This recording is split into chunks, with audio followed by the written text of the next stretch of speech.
Good morning and namaste to all. So let's start the class with the prayers.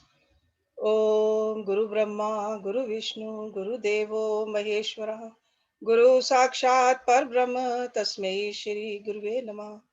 Om Bhu Bhuva Swaha, Tatsavitra Varenayam, Bhargo Devasya Dhimahi, Dhiyo Yo Nah प्रचोदयात् अस्तो मा सद्गम्य तमसो मा ज्योतिर्गम्य मृत्युर्मा अमृतं गम्य ॐ सहनाववतु सहनौ भुनक्तु सह वीर्यं करवावहि तेजस्विनावधीतमस्तु मा विद्वेषावहि ॐ शान्ति शान्ति शान्ति ॐ. So these days in Thursday's class, we are going through Avadhuta Gita. And the benefit of Avadhuta Gita will be only if we meditate regularly. Meditate. Okay. Often we talk about how and where to meditate. We even practice a little few minutes of meditation after this class also. But that is just to remind you that meditation should be practiced every single day, at least once, if not more. There's a difference between meditation and concentration. Concentration, you can do it on anything. Even when we have to thread a needle, we need to concentrate. When we are walking, when we are talking, watching TV, we are concentrating. But concentration becomes a meditation when we are concentrating on a holy object, divine object. Only then it becomes meditation. Otherwise, it's just a mere concentration. Why do we need to do it on a holy object? Because holy objects have sattvic impact on our mind.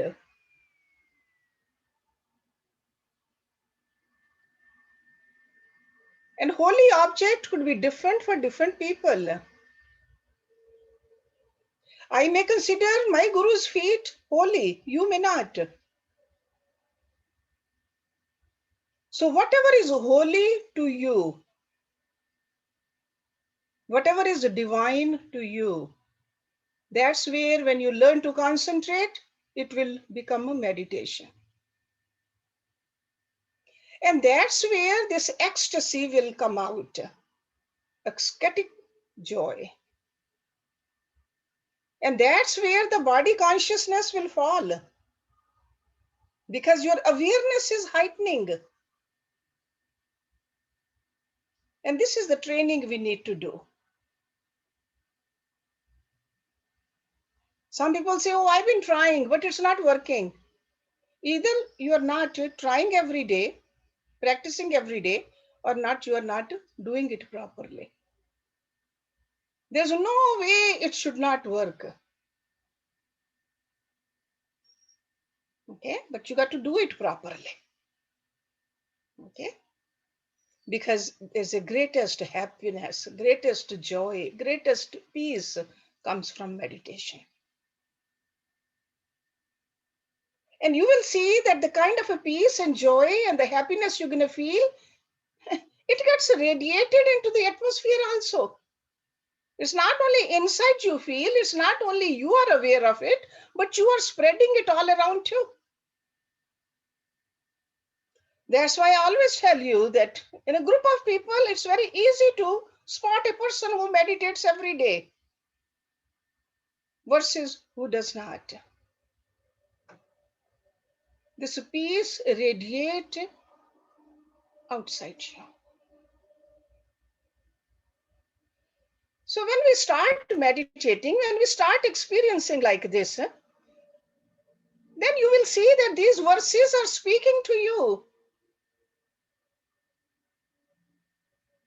You can really relate to these verses. These are not just the words of Dattatreya ji or Ashtavakra ji or Lord Krishna. These are the words, your words too. Because in essence, we are all same. We are same.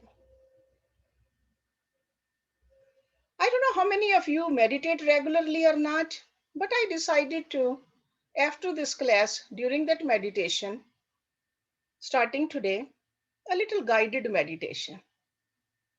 Because I don't know, sometimes I see that most of the people even leave after the lecture. Maybe they think that meditation is not important. If you don't meditate, learning this is not important either then.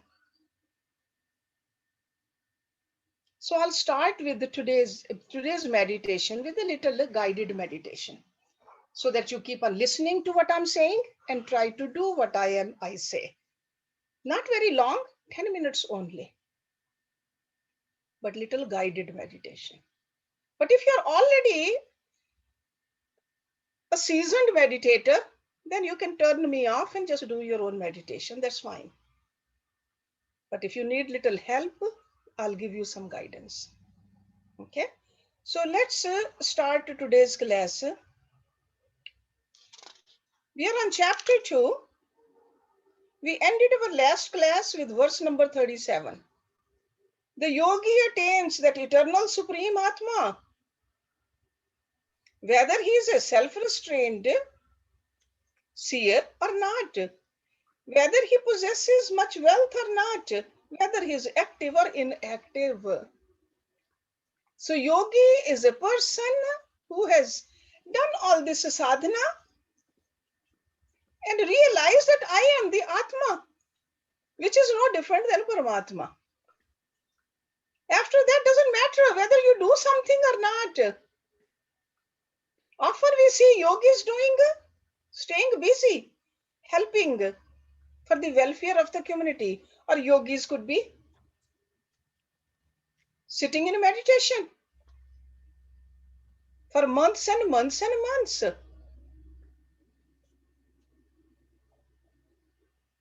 Or a yogi can have a lot of wealth. We are talking about the material wealth. Or a yogi could be without any wealth. It does not matter to a yogi.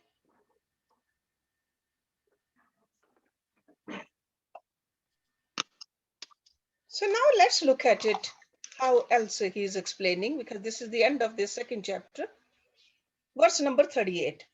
Mano na buddhi na shariram indriyam tan matra bhutani na bhut panchakam ahankriti cha api viyat swarupakam tam isham atmanam upeti shashwatam.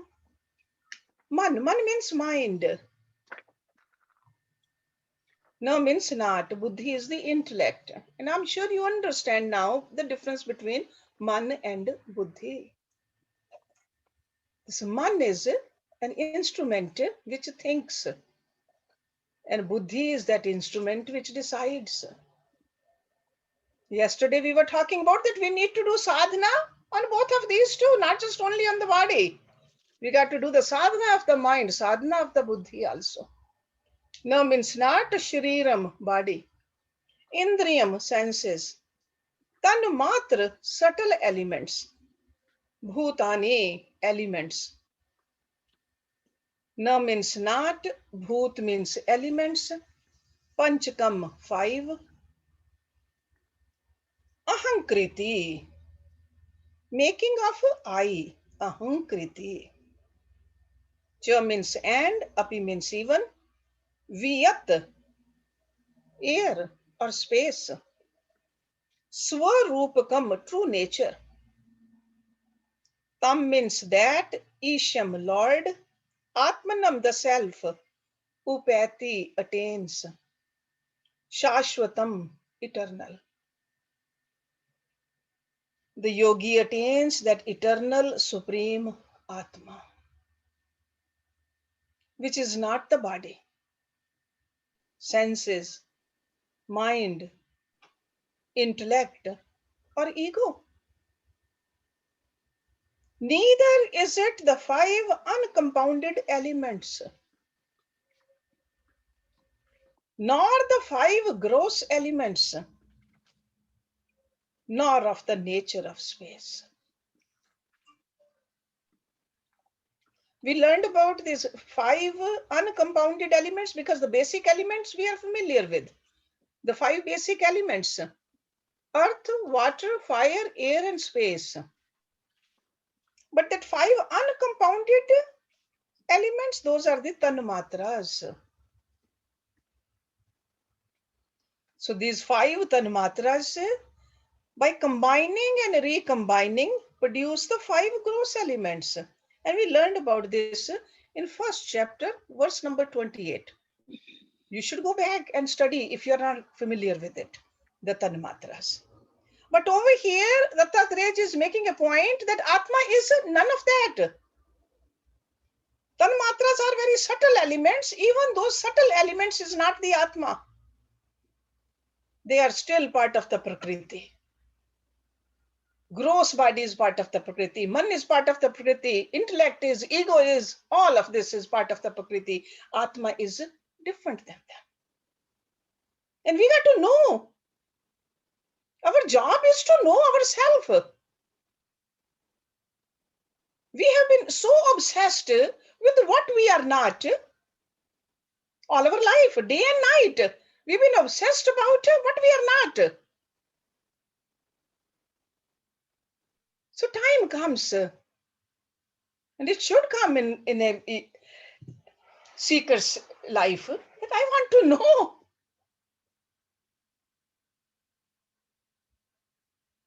Let's look at number 39.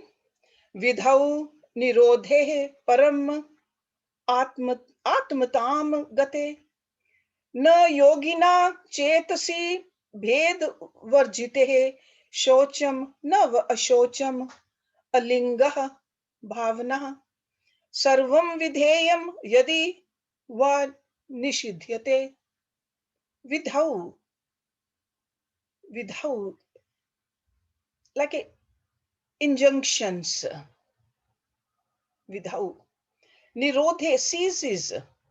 So without nirodhe means when the injunctions cease.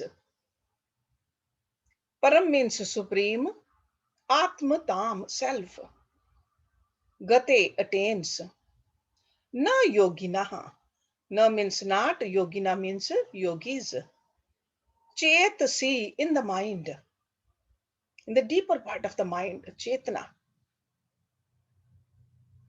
Bhed, difference. Varjite, free from. Shaucham, purity. Na means not. Va means or. Ashaucham, impurity. A ling.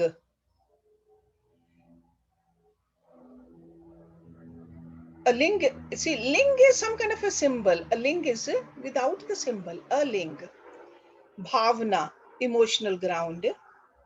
Sarvam, all. Vidheyam, imagination. Yadi means if, va means or, nishidhyate is forbidden. When the yogi attains that supreme Atma,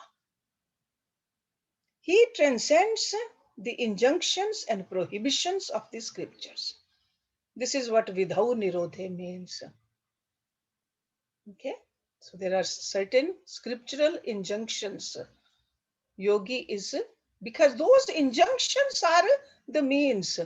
The yogi has attained the goal. So that's why he says, he transcends the injunctions and the prohibitions of the scriptures. There is no idea of purity or impurity, nor can any even evil thought arise in the undifferentiated mind of the yogi. Anything forbidden to others is permissible to him because he is beyond all rules. All rules. So rules are at the level of sadhana. When you have attained the sadhya, no rules. This is what he's saying. Okay. But earlier, in the stages, you do need the rules. Discipline is needed. But he's talking about after the attainment. Then the last verse of this chapter, Manaha vachaha yatra na shaktam iritum nunam katham tatra guru upadeshtaha imam katham uktavataha gurau tad yuktasya tatvam hi samam prakashate. Man, mind, vachaha, speech, yatra, where, na means not, shaktam, competent, iritum, utter or speak, nunam, surely, katham means how, tatra there, guru upadeshata, teachings of the guru or instructions by a guru, guru upadesh, imam, this, katham, speech, uktavataha, the one who describes, guru of the guru, tad means thus, that, yuktasya, united, tatvam, reality or the supreme truth. He means therefore, samam, evenness, prakashate, shines out. The mind is unable to grasp supreme Brahm. So if we think that we're going to calm our mind and understand Brahm, we can't. Mind cannot. So the mind is unable to grasp Brahm, and speech is unable to express it. What to speak of the instructions of the Guru? Indeed, Brahm is entirely revealed unto him who has assimilated the instructions of the Guru, who declared that truth. So what he's saying, whatever Guru tells us, we have to assimilate that in us. That's why that the three levels of understanding the scriptures, Shravan, Manan, Nididhyasan, the Guru tells us to do it. After hearing it, reflect upon it. After reflecting upon it, practice it. So that's what he says. Indeed, Brahm is entirely revealed unto him who has assimilated the instructions of the Guru, who declared that truth. So Guru is the one who is declaring the truth over here. This great Guru Dattatreya is telling us that this is the truth. So assimilate that. Practice what he is telling us to practice, and then we will experience that too. So this is the second chapter, end of the second chapter. Now the next two chapters, third and fourth, he'll further tell us the inner nature of the Atma in a very poetical tone. Poetical means it's like a lot of repetition, especially the last verse is being repeated again and again.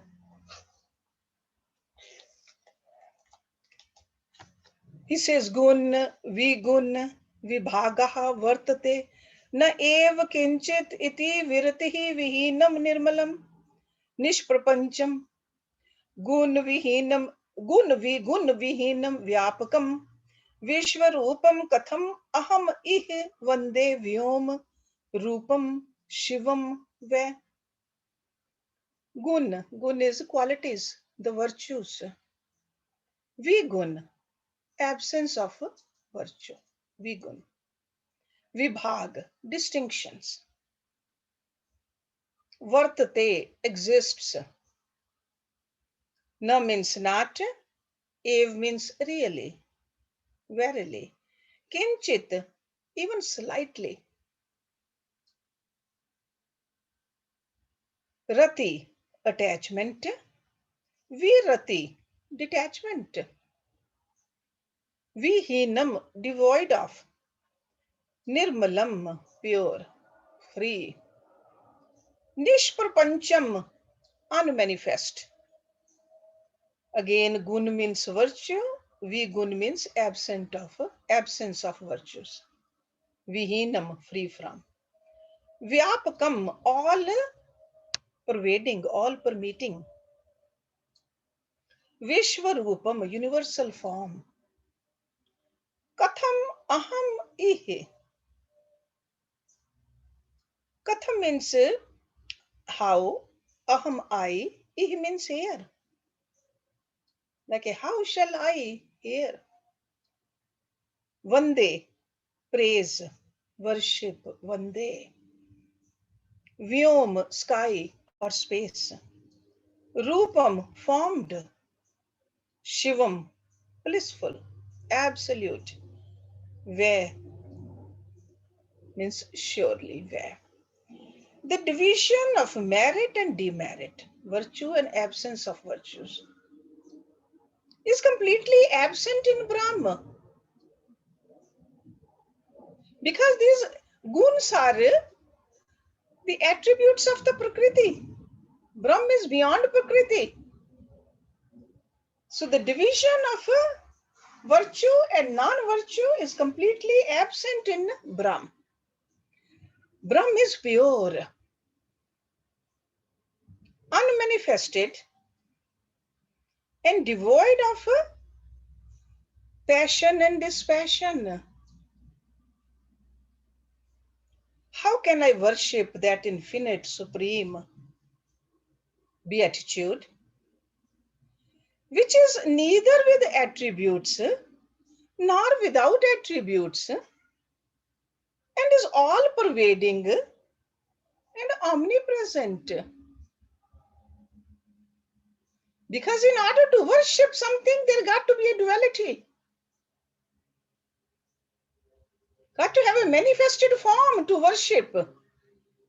Has to be something other than you to worship. So in that sense, he says, how can I worship that? Because Brahm is pervaded everywhere. Then he says, Shvet Adi Varna Rahitaha Niyatam Shivaha Cha Karyam Hi Karnam Idam Hi Param Shiva Cha Evam Vikalp Rahitaha Aham Alam Shiva Cha Swa Atmanam Atmani Sumitra Katham Namame. Shvet, white. Adi means etc. Varna, colors. Rahita, devoid of. Niyatam, ever or always. Niyatam. Shiv, absolute, nature of bliss. Cha means and. Karyam, effect. He means this. Karanam, cause. See, we call it, talk about cause and effect. So, Karyam and Karan. Idam means this. He, therefore, Param, supreme. Shiva, absolute. Cha means and, evam means thus. Vikalp, imaginative thought. Rahita, free from. Aham, I am. Alam, capable, sufficient. Again, Shiva means absolute. Cha means and. Swa Atmanam, to myself. Atmani, in myself. Sumitra, dear friend. Katham, how? Namami, I bow. The supreme beatitude is eternal and devoid of colors, such as white, red, and black. Because normally we give these colors symbolically. Sattva is white, Rajas is red, and Tamas is black. So the supreme beatitude is eternal and devoid of colors such as white, red, and black. Truly, it is both cause and effect. I am indeed that Brahma, which is free from diversity. Oh, dear friend, how can I, the self, salute the self? How can I do the namaskar? In the previous verse, he said vandana. Now he uses the word namami because there's only one. In order to do the namaskar, you need two. Nirmool mool rahita, he sada udita. Aham nirdhurm dhoom rahita, he sada udita. Aham निर्दीप दीप रहिता ही सदा उदितः अहम ज्ञान अमृतम सम रसम गगन उपमा aham. Now this last line you will see that is going to repeat in the rest of the chapter. Gyan amritam samrasam gagan upmo aham. Nirmool. Mool means a root. So nirmool means rootlessness. No root. Mool means root. Rahita, free from. Nirdhum. He means surely. Sada means always. Udita, risen. Aham, I am. Nirdhum, without smoke. And dhum means smoke. Rahita, free from. He means surely, sada, always. Udita, risen. Aham, I am. Nirdeep, devoid of light. Deep means light. So deep is light, rahita, free from. He means indeed, sada, always. Udita, risen. Aham, I am. Gyan means knowledge. Amritam, immortal nectar. Sam means one.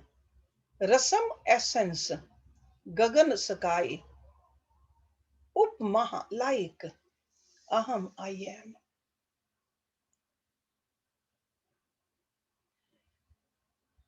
So when he talks about mool and nirmool, that really means created. So I am uncreated because there's no mool and separate from creation. I am ever present. Sada udita.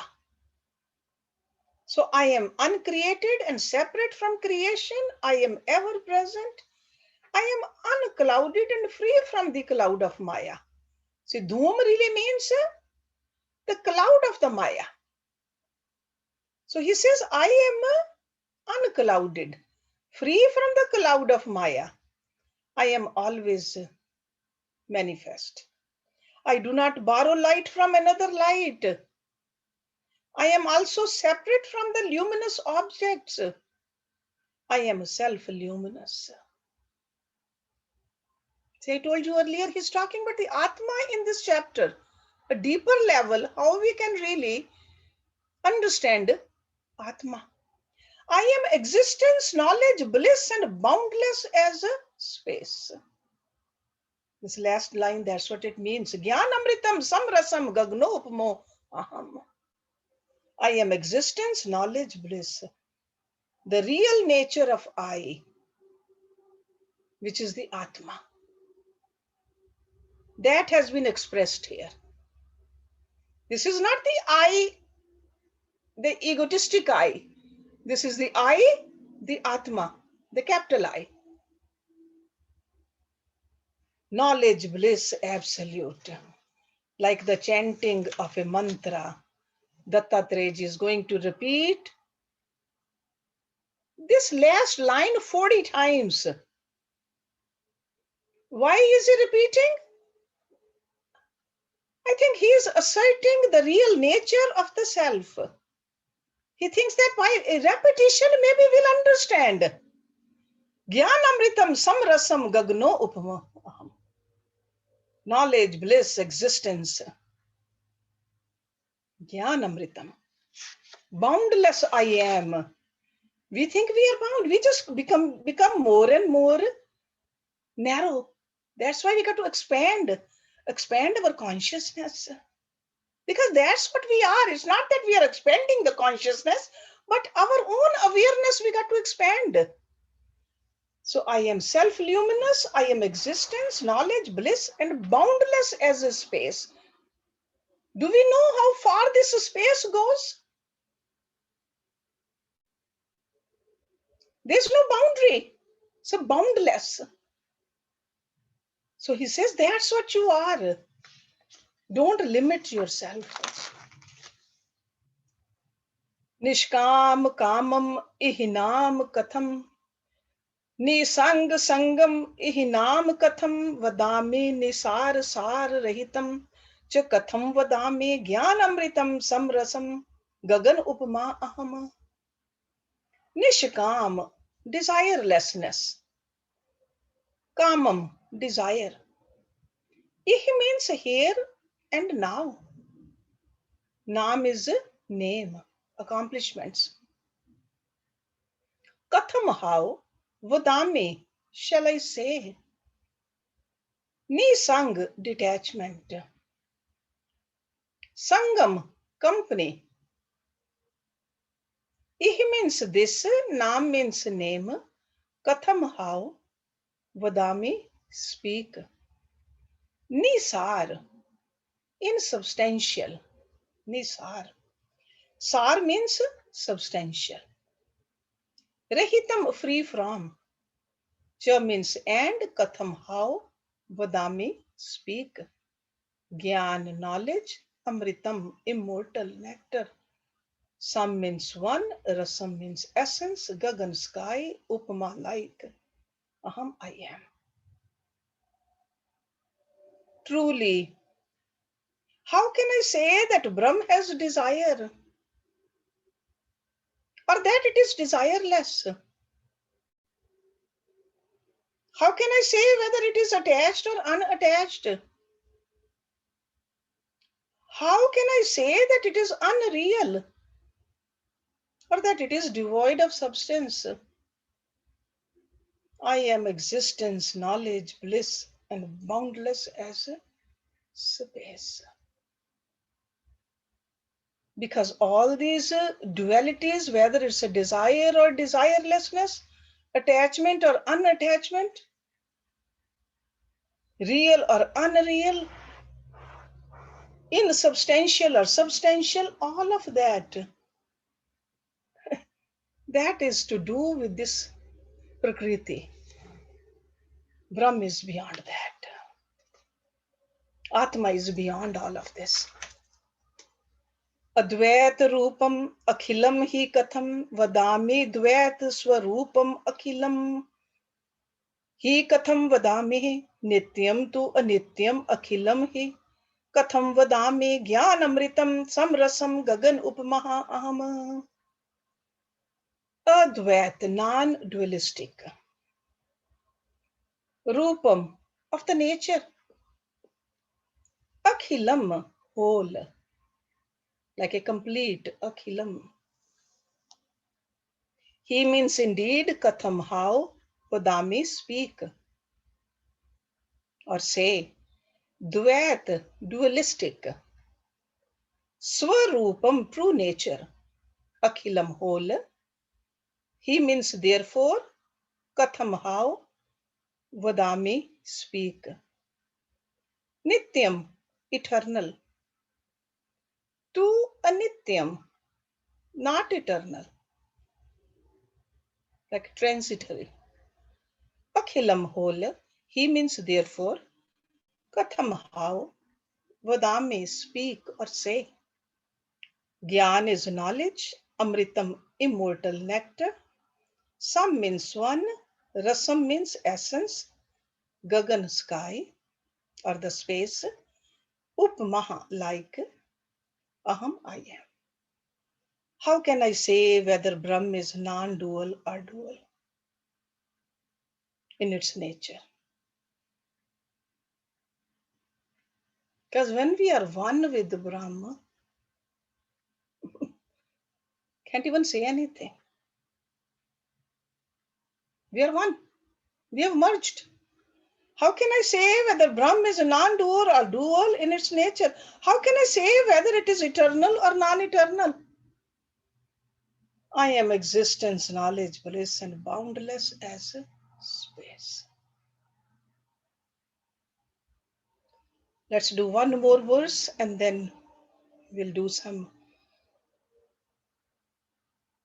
conversation and then last 15 minutes we'll meditate. Sathulam hi na o nahi कृशम न गत आगतम हि आदि हि अंत मध्ये रहितम न पर अपरम हि सत्यम वदामि खलु वै परमार्थम तत्वम ज्ञान अमृतम समरसम गगन उपमा अहम. Suthul, gross. He means indeed, na is not. U, u means indeed. Na he, not at all. Krisham, subtle. Na is not. Gat means going. Agatam, coming. He means indeed. Adi means beginning. Ant means end. Madhya means middle. Rahitam, free from. Na means not. Par means beyond or high. Par. Upper, low or bound. See, these two words we are familiar with, right? Par means par, upper, like higher. Upper is lower. He means indeed. Satyam means truth. Vadami, I say. Khalu, truly. Where? Where is like is whenever they want to emphasize something, this where word is, it's a particle of emphasis. Paramartham, ultimate meaning. Tattvam, essence. Over here, essence means you, who you are, essence. Gyan is knowledge, Amritam, immortal nectar, Sam means one, Rasam, essence, Gagan, sky or space, Upmaha, like, Aham, I am. Brahm is neither gross nor subtle. Neither does it appear nor disappear. It is without beginning, middle, and end. There is no higher or lower in Brahma. Indeed, I am proclaiming the truth, the ultimate reality. I am existence, knowledge, bliss, and boundless as space. So you can see that this is something we need to experience. This is not just something we debate. Because once you have experienced it, there's nothing to debate. And if you have not experienced, no matter how much you debate, it's not going to get you anywhere. So that's why I keep saying that start meditating. Seriously meditating. Okay, seriously. Every day. No matter which day of the week. But every single day, there shouldn't be a day when we don't meditate. You can start with the 10 minutes or 5 minutes if 10 is too long. Ideally, you should be sitting on the floor, but if you cannot sit on the floor, sit on the chair. Not on the bed though. Bed is to sleep because your mind will say, I want to sleep now. Not on the bed. Never meditate on the bed. On the chair. And when you meditate, make sure your body is First of all, still. If the body, there's no stillness in the body, there cannot be stillness in the mind. Body has to be still. Another thing, the body has to be erect. You cannot meditate like this. Cannot slouch and meditate. Make sure back is straight. Back, neck, head should be straight. In samadhi, later on, when you go, you might fall down and you might bend down. That's okay. Then you have lost the awareness of your body. But in meditation, you still have the awareness of the body. You have not reached the samadhi yet. Don't fool yourself. Imagine that there is a string from your head, crown of your head, and attached to the ceiling. That's how your straightness should be. Okay? Don't go like this. Don't go like this. Just keep it straight. Okay? So in meditation, that's what we do. And I'm sure all of you have some kind of a shrine in your house. Doesn't matter. That's why I said the object which you consider is divine. Sit in front of that. And if you are sitting on a chair, make sure your object is higher than you. Do not keep the divine object lower than you. Always higher than you. Okay? So then you are sitting straight, relaxed, eyes closed. Then you can meditate. So before we go into meditation, any question, comment? Because I'm going to guide you through a simple meditation today, very simple. And then every week I might add some more guidance to it if you want. Vidhi, No, Vidhi, even if you don't want, still we'll do it. I'm sure some of you will like to do it. Yes, Jyoti. Vidhi has a question. Yes, ma'am. Just tell me if I got this. What I think is when I realize I'm Brahman, then there's no duality, there's no action, there's no cause effect, and therefore there's no karma too. So that it is just is, है ना? Yes. Yes, Thank there you. is that doesn't mean you won't do the karmas, but the Ji, ji, effect of the karma won't be there because you understand that you are not doing, you are not the doer. ji. Thank Okay. you. Yeah. Thank you. Thank you. Anybody else, Jyoti?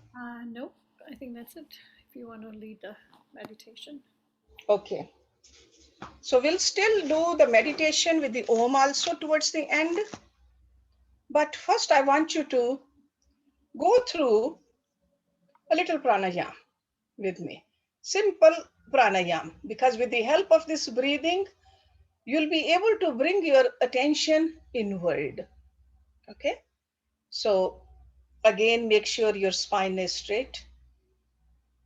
See, straight spine makes you alert. That's the reason we keep our spine straight. Now close your eyes. Your hands could be facing up in your lap or on your knees, whichever way you feel comfortable. Bring your attention towards your breath. Just very naturally breathe in, breathe out. Breathe in, breathe out. Both in and out from the nose, mouth closed, eyes closed. Breathe in, breathe out. Breathe in,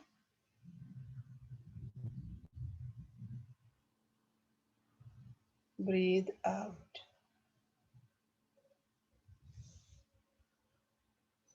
Breathe in, Breathe out. Breathe in. Breathe out. Make sure your mind is connected with your breath.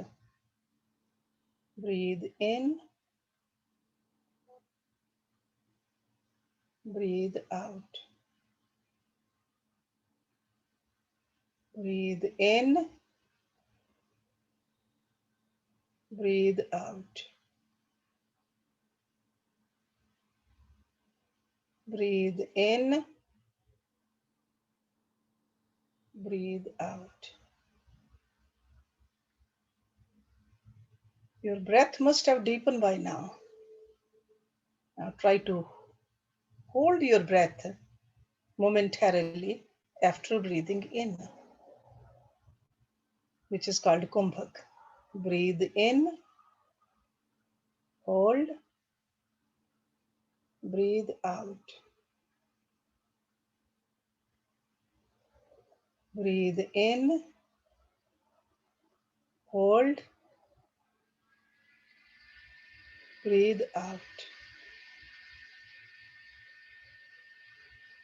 Breathe in, hold, breathe out. Breathe in, hold, breathe out. Breathe in,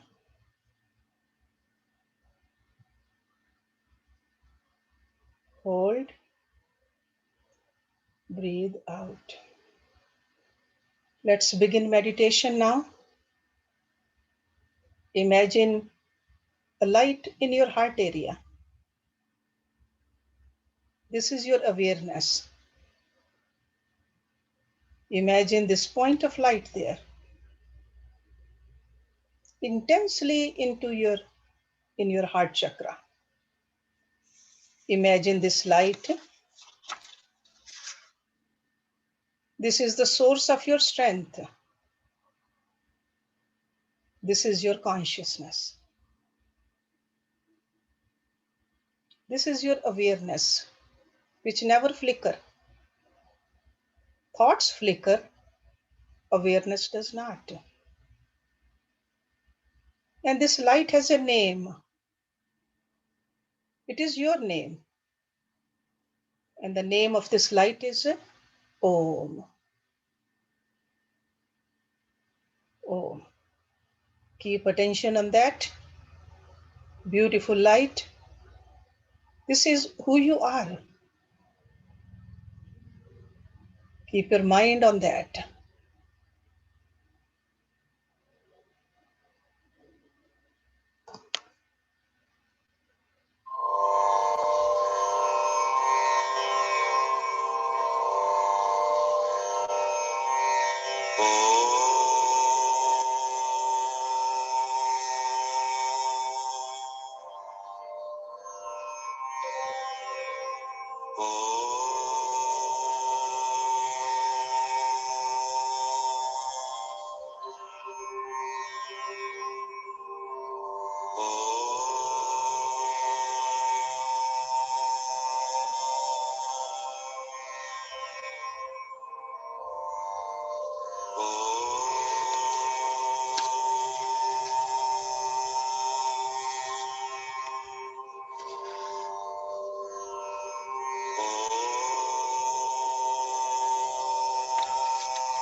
Now there are no thoughts, only awareness.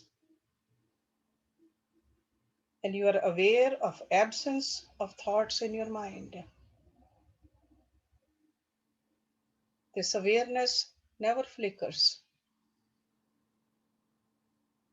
Now hear the Om in your own heart. Be aware of the Om. Everything shines with this Om. with your awareness. You are one with everything. Imagine this intensely.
Oh,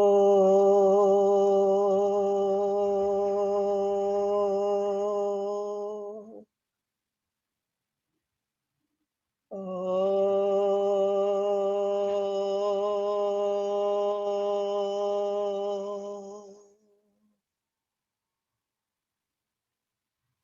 oh.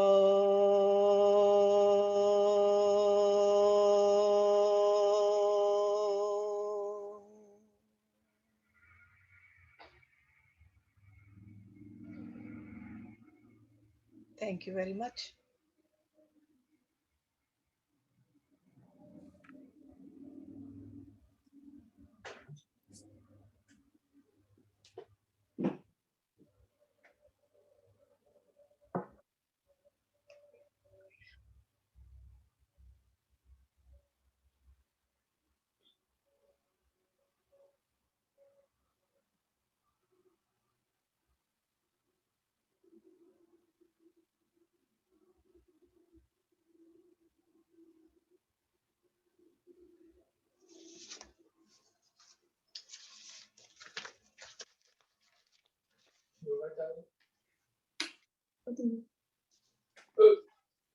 इसके बाद बत्तीस नहीं